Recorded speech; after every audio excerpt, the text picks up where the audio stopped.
ওকে, ফার্স্টে আমাদের ব্রাউজারটা অফ করে গেছিলাম।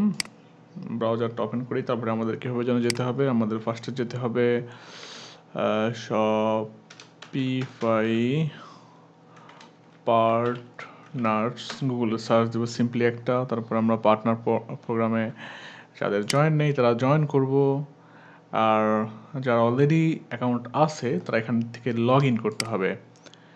ওকে, আমি লগ ইন করলাম। যেহেতু আমার অ্যাকাউন্ট আছে, আমাদের ইউজার নেম এবং পাসওয়ার্ড দিয়ে বা এরকম থাকবে। আমি লগ ইন করে ফেলছি অলরেডি। তো এখন যাবো হচ্ছে স্টোরে যাওয়ার পর আমাদের স্টোর ছিল, স্টোরটার নাম ছিল ওয়েব আইডি এলটিডি। সো এখানে আমরা লগ ইন করবো। তারপরে এতটুকুর কাজ শেষ আপাতত। তো লগ ইন হচ্ছে।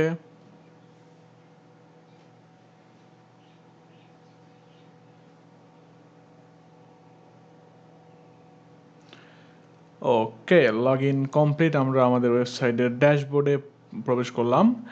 এখন আজকে আমরা দেখব পেমেন্ট গেটওয়ে।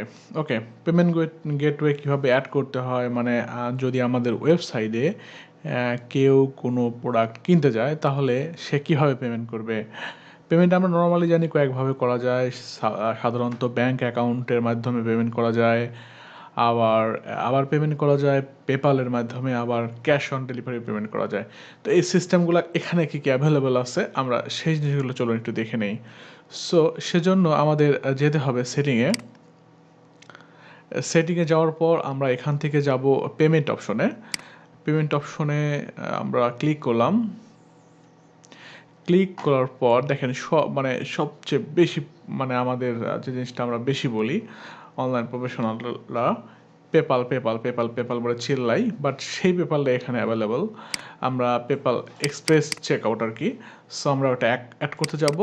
অ্যাড করার জন্য জাস্ট এখানে ক্লিক করলেই হবে, আমরা অ্যাক্টিভ করে ফেলতে পারবো আমাদের প্রয়োজনীয় ইনফরমেশন দিয়ে। সো সেজন্য এখানে ক্লিক করব। ক্লিক করার পর দেখেন নিয়ে যাচ্ছে পেপালের ওয়েবসাইটে। তো চলে আসছে আমরা পেপালের ওয়েবসাইটে। এখন আমরা পেপাল লগ ইন করবো। লগ ইন করলে তারপরেই হয়ে যাবে। সো আসলে তারপর রিটার্ন করতে বলছে। এখানে কি বলছে দেখেন, please log in to set up permission for your account, we will share your bank information, card information or password with Shopify. এই কথা বলে নিচ্ছে। Set up sign up for PayPal, যাদের পেপাল নেই তারা সাইন আপ করতে যাও, আর তারপর রিটার্ন শপিফাই। আর পেপালের অ্যাকাউন্ট থাকলে লগ ইন করতে বলছে। সো আমাদের আসলে পেপালের অ্যাকাউন্ট নাই। আমরা যদি সাইন আপ করতেও যাই, জাস্ট ক্লিক করেন। ক্লিক করার পর এখানে ইমেইল অ্যাড্রেস দিতে বলছে। সো আসলে আমাদের বাংলাদেশ এখানে অ্যাভেলেবেলই নেই। ঠিক আছে, বাংলাদেশ এখানে অ্যাভেলেবেল নাই, যার কারণে আমরা বাংলাদেশ থেকে পেপাল অ্যাকাউন্ট করতে পারি না।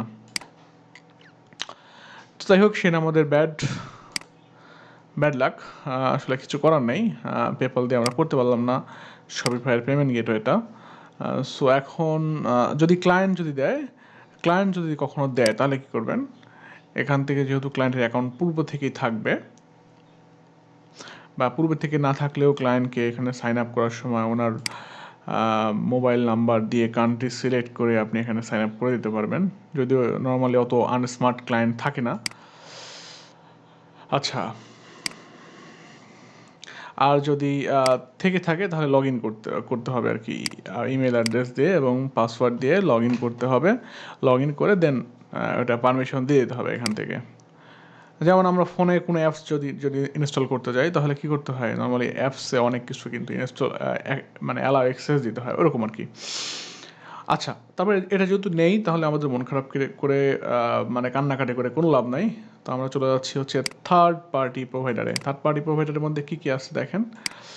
এখানে provide that enable you accept payment method at a rate said by third party. আচ্ছা, এখানে কীরকম রেট, কীরকম কী ডিডাক্ট হবে, তারা তাদের রেট অনুযায়ী আসলে কেটে নেবে। এখানে যদি ক্লিক করি আমরা এখানে দেখতে পারবো অনেক বোগাস গেটওয়ে, এটা হচ্ছে বোগাস। আচ্ছা, বোগাস গেটওয়ে যদি অ্যাক্টিভ করতে চাই তাহলে এখানে কী আমাদের লাগবে আর কি। ট্রানজ্যাকশন ফি নাই, ক্রেডিট কার্ড রেট এখানে আমরা সেট করে দিতে পারবো, ওরা সেট করে দিবে, ওইগুলো করতে হবে আর কি। আচ্ছা, বোগাস ছাড়াও আছে হচ্ছে আপনার দেখেন ভিসা আছে, তারপর হচ্ছে মাস্টার কার্ড আছে, আমেরিকান এক্সপ্রেস আছে, এরকম আরও অনেকগুলো আছে আর কি। তো আসলে আমাদের এগুলাও দরকার নাই। আচ্ছা, অল্টারনেটিভের জন্য আসলে এইগুলাই রাখছে, থার্ড পার্টি যেগুলো ছিল ওইগুলাই দেখেন, এই যে বোগাস নাই, but American express, visa, master card এগুলাই রাখছে আর কি। তো আর কি আছে, ম্যানুয়াল মেথডের মধ্যে দেখেন এখানে আছে হচ্ছে ক্রিয়েট কাস্টম পেমেন্ট মেথড, নিজে কাস্টম পেমেন্ট মেথড অ্যাড করা যাবে ইচ্ছা করলে এখান থেকে। আচ্ছা, তার ব্যাংক ডিপোজিট, আপনি ইচ্ছা করলে ব্যাংক ডিপোজিট অ্যাড করতে পারবেন, কিচ্ছু করতে হবে না, শুধু এখানে যেতে হবে, যাওয়ার পর এখান থেকে লিখতে হবে suppose additional information deposit to customer when they choosing payment method. এখানে ইনফরমেশন দিতে হবে যে ব্যাংক অ্যাড্রেস, এরা ব্যাংকের অ্যাকাউন্ট নাম্বার ধরেন সাপোজ কিছু একটা দিয়ে দিলাম, বা মিলে যেতে পারে কারোর সাথে, আবার ধরেন এরকম নাম্বার দিলাম, account number, bank account number, তারপর ধরেন নেম এমডি কদু আজাদ, ধরেন দিয়ে দিলাম একটা। আচ্ছা, তারপরে বলতে হবে যে তুমি ব্যাংক অ্যাকাউন্টে গিয়ে পেমেন্ট করে অ্যাকাউন্ট নাম্বার আমাদের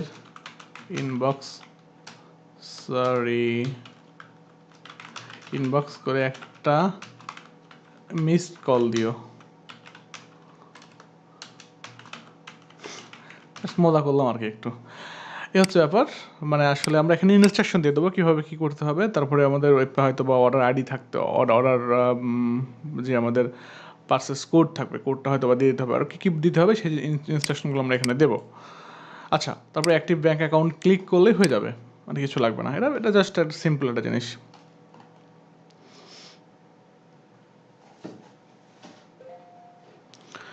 হয়ে গেছে। তারপরে হচ্ছে আমরা আরও অ্যাড করতে পারি, যেখানে অ্যাক্টিভ হয়ে গেছে, এখানে ইচ্ছা করলে এডিট করতে পারবেন ইনফরমেশন পরবর্তীতে। আচ্ছা, তারপরে আবার কী করা যাবে, আপনি মানি অর্ডার করতে পারবেন, ক্যাশ অন ডেলিভারি, মানে সবচাইতে বাংলাদেশে আমার মনে হয় এই মেথডটা মানে কাস্টমার সবচেয়ে বেশি কমফোর্ট ফিল করে, cash on delivery, because online market place মানে বোঝে ভুয়া, মানে যারা পারেই না তারাই শুধু এই কাজগুলো করতে যায়, মানে বিশেষ করে মেয়েরা বেশি অর্ডার করে অবশ্য অনলাইনে। সো আমরা যখন ক্যাশ অন ডেলিভারি করব, জাস্ট ক্লিক করব এটার মতোই, জাস্ট এখানে একটা ইনফরমেশন, অ্যাডিশনাল ইনফরমেশন, যে বাসায় গিয়া প্রোডাক্ট দিয়া টাকা নিমু, দিয়ে দিলাম এটা।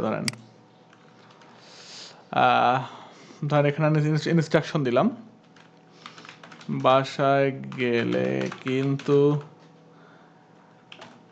চা আর কফি, এরকম মনে হয় নাকি, কফি বানান, হ্যাঁ, কফি খাওয়াইতে হবে। আচ্ছা, বানান ফুল ব্যাপার না, COFFE কফি খাওয়াইতে হবে, জাস্ট লিখে দিলাম আর কি। এখানেও আগের মতো ইনস্ট্রাকশন দিতে হবে, display to customer when they choosing payment method. আচ্ছা, এগুলো আছে আসলে যে কাস্টমারের কাছে এগুলো থাকবে যখন কাস্টমার অর্ডার করতে যাবে, তখন এটা হচ্ছে পেমেন্ট ইনস্ট্রাকশন, কীভাবে পেমেন্ট করতে হয় সেটা। আচ্ছা, এটা আমরা অ্যাড করে দিলাম, হয়ে গেল। আপাতত দুইটা আমরা অ্যাড করা দেখালাম, আসলে এগুলো কোনো সিস্টেম না। তো যাই হোক, এখানে হচ্ছে ব্যাপার, পেমেন্ট মেথড আসলে এইভাবে অ্যাড করতে হয়।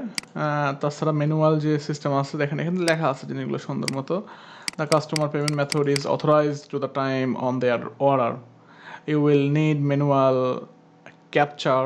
manually capture payment within the authorized period। এ হচ্ছে ব্যাপার। সো আই হোপ আপনারা বুঝতে পেরেছেন কীভাবে পেমেন্ট মেথড অ্যাড করতে হয়। সো আজকের ভিডিও এই পর্যন্তই, নেক্সট ভিডিও দেখার আমন্ত্রণ জানিয়ে এখানে শেষ করছি, বাই বাই।